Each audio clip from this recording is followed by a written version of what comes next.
Poor Australians fooled by Parliament's trickery.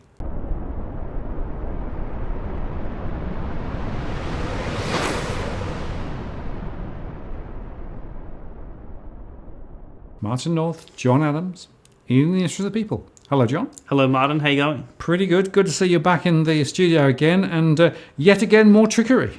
Indeed. Now, today's show is to... so when we were thinking about last week's show, when we talked about the pension, there was a number of audience members who were pushing back on the... in terms of what we were saying, by referring to a policy called the National Welfare Fund. And the National Welfare Fund is not something that you and I discussed, Martin. And tonight we're actually going to discuss what this fund is all about, and why it's no longer relevant to the discussion of the age pension. But obviously reveal some interesting historical issues with this particular government initiative. Yeah, and it's interesting because the feedback basically on the last show was the government wouldn't dare, would they? Well, they wouldn't dare turn the pension down. They don't have...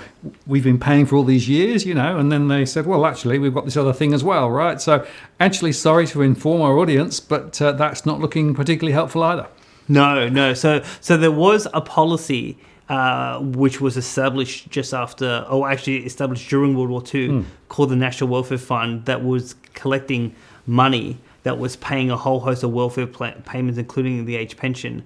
Now, that fund no longer exists, and we're going to give the history of that fund, because it's actually a very interesting story as to how poorer Australians got tricked into paying more tax during World War II.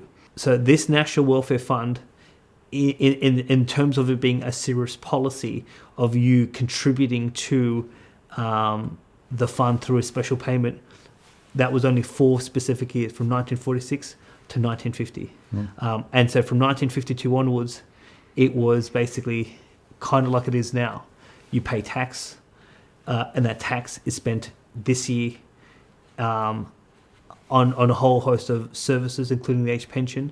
And then as you go forward, any reliance on the age pension is required to be...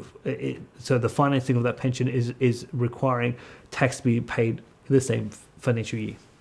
Right, and my guess, I could be wrong here, but my guess is that wasn't that well communicated.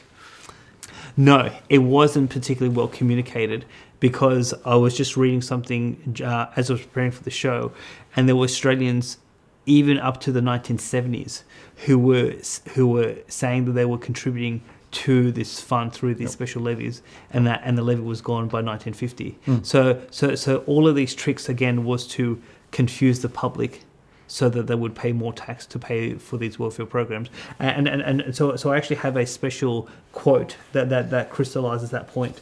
So here's the quote.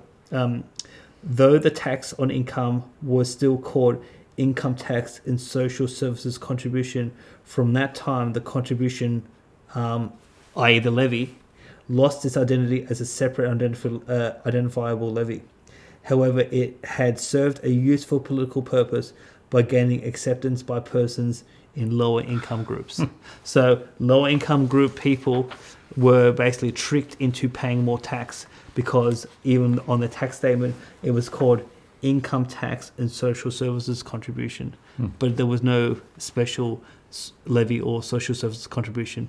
You were just paying normal tax into a big constitutional bucket. Yep. Well, I remind you again of my little analogy. Find the P, right? Where's it gone now? It's still there somewhere. Don't know under which cup it's under.